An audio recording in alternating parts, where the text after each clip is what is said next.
Nah, memang selama ini Nike tuh kalau nyanyi kan sebenarnya, itu dia tuh, kan saya pernah dengar gitu, mau take vokal kan dia tuh bilang, "Kak, itu ada bakso dulu, makan bakso di depan." Tapi kalau jadi gitu. baru masuk lagi. Gitu. Itu nggak ngefek ke suaranya dia atau gimana? Saya lihat tuh sih enggak. Karena kalau saya lagi bikin musik, saya juga, si Nike mana sih bilang, tuh lagi makan bakso di depan, dia bilang, ya udah biarin aja bilang. Saya bilang, saya nggak ngelarang, Neng, nggak pedes, enggak, nyanyi aja udah biasa kok gitu. Dan memang nggak berubah vokal. Nah, Kang, dari kalau saya lihat dari Seberkas Sinar sampai terakhir Sandiwara Cinta, vokal Nike ini ada pendewasaan yang berbeda gitu, lebih ngepop kayak di akhir-akhir. Iya. Jadi memang Nike yang sendiri membawakannya seperti itu, dan musiknya Nike jadi berubah ya, Kang ya? Iya berubah. Berubah itu pengaruh Kang Deddy atau gimana? Atau Nike yang sendiri? Enggak, jadi gini, kan usia manusia kan juga akan berubah kan. Memang Nike itu orangnya saya lihat lebih cepat dewasa. Dalam pemikiran juga dia bicara juga, memang umurnya mungkin waktu itu masih 16 tahun, 17, tapi dia udah dewasa loh kalau bicara. Jadi saya ngomong saya nggak kayak anak kecil, dewasa banget dia bicara. Bahkan sampai tentang agama pun dia lebih dewasa. Misalnya bicara. apa, Kang? Nah, misalnya begini, tanya ke saya gitu, Kang, marifat itu apa sih, Kang? Dia nah itu saya bilangin, bahwa di Islam itu ada 4, syariat, tarekat, marifat, dan dia memang dijalanin. Itu yang saya salutkan dia. Padahal saya kan aja bercanda. Kamu lahir hari apa? Ke Sabtu. Ya lu puasa ada 9 hari sebulan. Dijalanin. Puasa 9 hari. Dia benar-benar puasa. Malah waktu dia di tengah puasa, misalnya hari keempat gitu ya, saya kan datang ke dia. Kang Deddy ngerokok, katanya nggak puasa. Loh, kayak yang perlu puasa kan kamu, bukan saya, sebelah.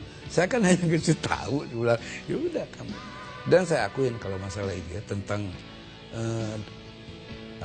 di dalam hakikatnya, saya lihat Nike itu isi. Jadi bukan, karena kita lihat gini contoh saya bilang, dia meninggal.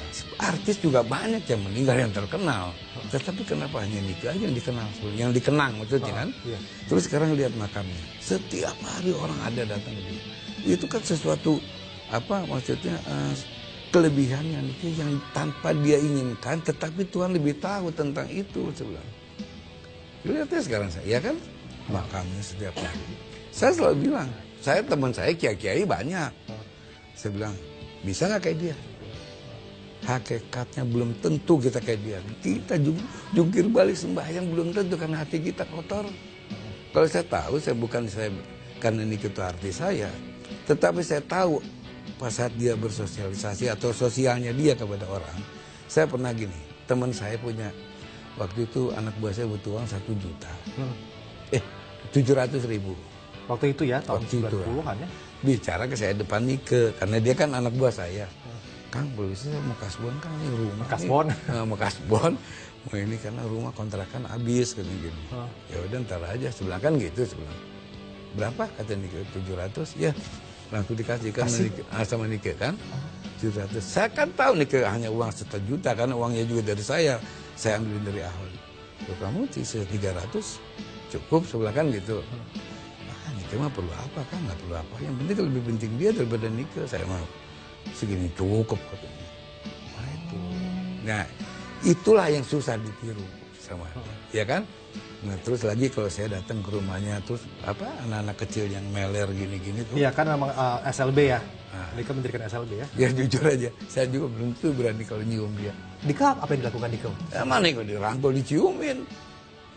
Makanya saya bilang, gila, nah, itu yang kelebihan itu yang kita, saya simpulkan, gila nih anak ini. Udah artis beken loh padahal. Dan itu bukan 1 orang, 12 orang kalau di rumah tuh rame kan. Padahal dirangkul gitu, diciumin, dimandiin gitu. Saya sampai gila nih anak nih bilang.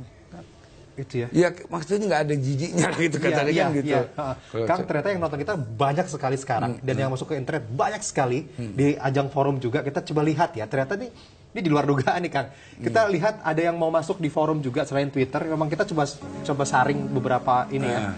Gitu, karena saya juga pengen nanya, dari forum forum liputanam.com. Nike meninggalnya mudah sekali, sangat disayangkan.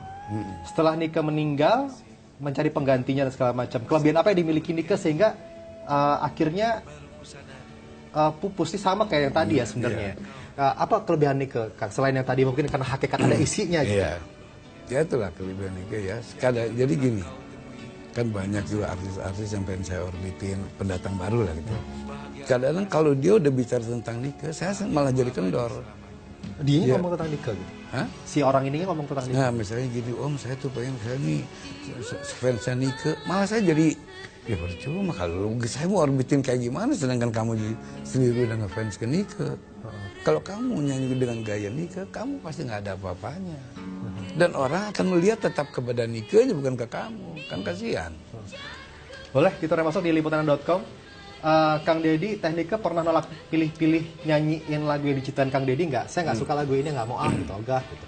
Nah, Nike ini, jadi gini, begitu saya bikin lagu, kan selalu saya bayangin kalau buat bikin lagu, Nike yang saya bayangin sebetulnya. Ini kalau buat Nike cocoknya, walaupun ujung-ujungnya nanti lagu itu mungkin untuk Inka Kristi, untuk saya. Tetapi bayangan saya harus dengan imajinasi saya dengan Nike. Nah sehingga waktu itu begitu selesai pasti saya dengerin, Neng coba, bagus nggak lagu ini sebenarnya? Bagus kan, buat siapa? Dia tanya gitu. Kalau memang waktu itu album itu dia belum bikin album, pasti saya kasih ke Nike. Tapi kalau album itu udah mau beredar Nike, baru saya kasihin ke Inka, ke yang lain-lain, gitu. Radio dan segala macam ya. Gitu. Saya ingat tahun 95 kita lihat ada cuplikan Kang Deddy sama Nike juga. Ini waktu mendapatkan HDX Award ya, karena HDX Award, HDX. Ya. Banyak banget Nike tuh mendapatkan award pas memang Kang Deddy single utamanya Kang Deddy ya, single andalannya. Kita lihat sekarang, boleh? Sambil ngobrol-ngobrol karena kita punya videonya tapi audio tidak ada. Boleh? Nah, ini Kang. Nike cantik banget Kang di situ Kang. Iya, ini HDX Award kan. Yes, okay.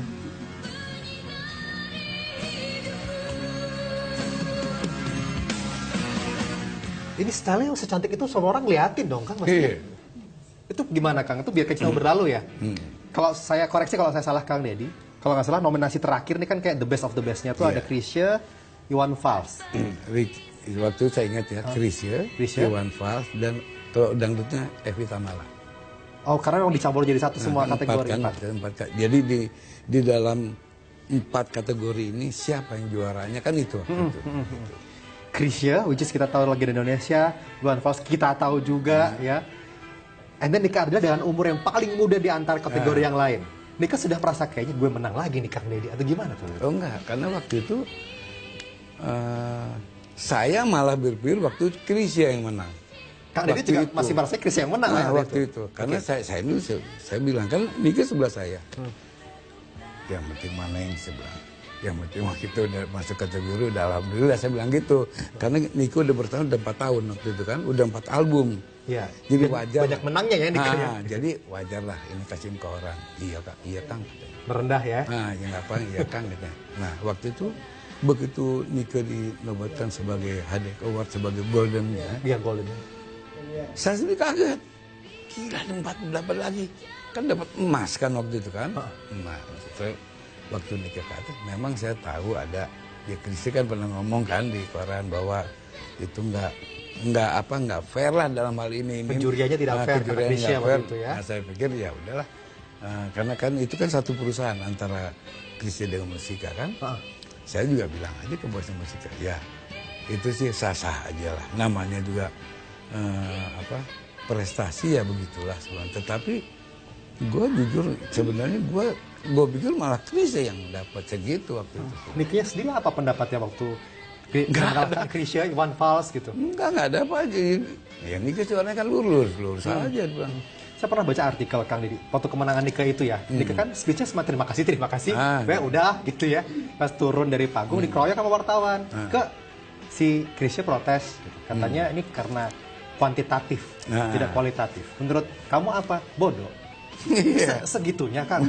Si Nike tuh sebenarnya kayak ini cantik, pakai rok cantik banget, tiba-tiba bodoh gitu. Iya. Jadi memang saya bilang dia nggak merasa top. Dia tuh nggak merasa dia menjadi seorang yang populer. Padahal saya bilang, saya pernah ngomong sama Nike di Indonesia ini, lu tuh paling top sebenarnya. Saya sampai ngomong gitu, paling top dan kamu harus jaga diri kamu kan saya bilang gitu, jaga diri kamu. masa sih kangen? Dia masa nggak boleh capek dong ngomong. Kalau jawabannya masa sih kangen ya. Ya. Itu dengan emang ceplos-ceplos gitu. Kalau Memang- wartawan juga nanya lagi, emang apa sih Kak bedanya Biarkan Cintamu Berlalu ini sama lagu-lagu kamu yang lain yang dahulu? Itu jawabnya apa coba tuh Kang? Saya tahu ya. Nah. Ya kan lo tahu gak ada bedanya, Kang Deddy mah gitu. Iya, hanya gitu Tapi yang kan. penting kan gue laris. Gitu. Zaman sekarang kan artis pasti, wah saya terima kasih sekali pendengar-pendengar saya. Dia tuh gak gitu. Ditanyain, emang ada bedanya kagak gitu. Ya gitu gitu. Saya mah selalu laris aja pokoknya. Itu bikin gondok orang-orang yang suka sama dia kan. Gitu. Itu memang begitu. Emang si Nika begitu. tuh orangnya. Ya kan, saya emang bilang. dia jawabannya begitu. Nah, jadi ngomongnya simpel-simpel aja ngomong. Dan dia kayaknya nggak ada beban. Gue mau sebut top iya apa enggak iya ya. Malah dia pernah nanyain ke saya, emang lagu itu meledak ya kan dia? Meledak sebelum gini, malah saya ngomong, lu minta dong ke bos lu, mobil ke rumah kayak gitu. Malah saya gitu-gitu dia. Oh gitu Kang Deddy, Kang Deddy tuh beli mobil baru. Ya dari situ, dari mana tuh kan gitu. Ya. Maksud saya supaya dia nggak pernah nanya hal Ikut membisniskan talentanya dia itu kan enggak ya? Oke, Kang pada waktu live konser, kita lagi ngomongin konser nih Kang sekarang. Konser banyak banget sama Kang Deddy waktu awal-awal ya. Iya. Nika tuh kalau mau konser apa yang dia ritual? Karena Mami pernah cerita ke saya, Nika tuh kalau sebelum konser malah diem. Terus kadang-kadang, ini satu lagi ada dulu gini, Kak mau kemana? Mau sama Kang Deddy pergi. Udah ngilang kata Mami. Datang-datang kemana? Ke pesantren. Iya. Nah itu apa yang dilakukan di pesantren? Mami juga bilang, saya nggak tahu tuh di pesantren sama Kang Deddy ngapain. Memang makanya kan gini, waktu itu saya pernah ngomong ke siapa ya, ke teman-teman lah wartawan. Sebetulnya tahun itu gua. Ibunya juga nggak tahu, yang tahu gua bilang gitu. Orang-orang ngomong di TV sebenarnya salah semua. Gua yang lebih mengerti, gua bilang. Karena gua kemana-mana sama gua. Nah, saya bilang gini, waktu udah ke pesantren. Kan itu ke Tebu Ireng. Saya mesti ingat ketemu di Tebu Ireng Jawa Timur. Main ke sana. Ayo aja. Yang pengen Nika? Ya, dia yang pengen. Oh, Nika. Waktu konser di sana berarti ya? Nah, Jawa Timur. diantarlah kita sama rombongan ke sana kan. Dia sampai nangis di situ ya kita liatin. Nikanya? Nah, dia nangis, sambil sembahyang lah gitu ya, terus sholat. Nah, selesainya malah saya tanya, apa yang ditangisin sebenarnya? Hidup saya. Loh, emang kenapa hidup sebelah? Lu kan hebat gitu. Ya, kelihatannya kan hebat, tapi yang tahu kan saya. Susah senang kan Deddy saya yang tahu. Wah saya bilang lu udah marifat, lu bilang gitu. Lu udah hakikat, lu udah hebat. Lu bilang, saya hanya bilang gitu. Yang tahu kan saya. Susah senang saya yang tahu kan. Emang lu nggak senang sebenarnya? Ya yang tahu saya kan. Saya nggak akan bicara saya senang apa enggak. Tetapi itulah kenapa saya menangis. Kenapa hidup saya begini? Begini tuh maksudnya apa sih? Kang? Nah itu sampai sekarang saya tanya. Kenapa? Makanya saya tanya gini. Lu kan udah sukses, apa lu udah punya? Kan kasarnya kan begitu. Masih muda. Apa sih kenapa yang begini? Ya itu yang tahu saya kan jadi. Hanya saya yang tahu saya dengan yang menciptakan saya. Oh ya udahlah. Kenapa tadi jadi diam? Takdir ini sahabat liputan.com kita bisa shoot takdir. Takdir ini adalah fansnya Nika yang sampai bikin rumah makan di Ardila di Makassar. Wali ya. Saya sampai ada dua ya, Wali sama di Makassar kota. Saya pernah liputan. datang. Iya pernah datang Kang Deddy. Makan di situ. Mungkin saya salah satu fans yang terpilih untuk mengabadikan nama Nika Ardila lewat restoran ini. Ya, Syukur alhamdulillah sekarang Ya. juga banyak pengunjungnya ya. ya alhamdulillah ya maksudnya ya. dengan adanya restoran ini saya bisa menyampaikan sosok Nika Ardila bahwa inilah seorang Nika Ardila yang merupakan legenda yang sangat hebat. Semua apapun mengenang pun itu sudah satu unit sendiri ya, poin sendiri ya. Gitu. Kang, kalau boleh tahu gitu saat menjelang Nika meninggal itu ada firasat nggak Kang Deddy? Ya jujur aja ya. Sebetulnya gini, sebelum saya orbitin Nika juga saya udah dikasih tahu. Hanya saya kan masa sih. Kasih tahu kalau umur Nika pendek. Nah, dan itu kan banyak kan orang begitu. Jadi waktu itu saya jujur aja saya bikin foto Nika, saya bawa ke guru saya, ke guru spiritual saya. Tolong ini lihat, bagus nggak kalau saya orbitin? Dia bilang, wah ini bakal jadi meledak. Nah, saya kan seneng, ini bakal jadi bintang. Tetapi kan nggak bisa panjang gitu. Nggak bisa lewat umur 19. Saya ketawa waktu itu, emang lu Tuhan. Dalam hati saya nih saya ngomong gitu. Saya kan nggak berani ngomong depan guru saya. Hanya dalam hati masa. Nah, yang dengar itu bukan saya aja. Saya, bosnya Nika, Ahon, sama 3 orang kok ya. Oh barang-barang dibawa Nah, ke. karena bertiga sama dia. Nah, terus di jalan juga masa sih dia teh? Udah ya gila. Namanya orang kan ada salahnya, saya bilang gitu kan. Udah. Tapi memang sukses sih ya saya akuin sukses waktu itu. Kan kita udah lihat bahas nikah itu sukses. Nah, kira-kira umur nikah 18 lebih, nikah kan ke Thailand. Dia memang suka nonton konser kan? Si Dia Nike. diramal sama pendeta Tibet waktu itu. Oke, di Thailand itu. Di Thailand itu bahwa dibilang nikah nggak panjang umurnya, itu ngomong ke Nikah langsung. Nah Nikah ngomong ke saya gitu, Kang pasti saya diramal ya, udah nggak saya dengerin lah gitu-gitu. Tapi dia bilang kok sama ya, saya hanya gitu aja. Tapi kan saya nggak berani ngomong yang itu ya udah. Nah makanya begitu waktu, kenapa saya ajarin maksudnya saya mau nganter Nikah ke pesantren teman, karena saya takutnya kejadiannya apa yang diceritain guru saya. Pokoknya dia apapun saya antar untuk ibadah lah maksudnya. Itulah dia.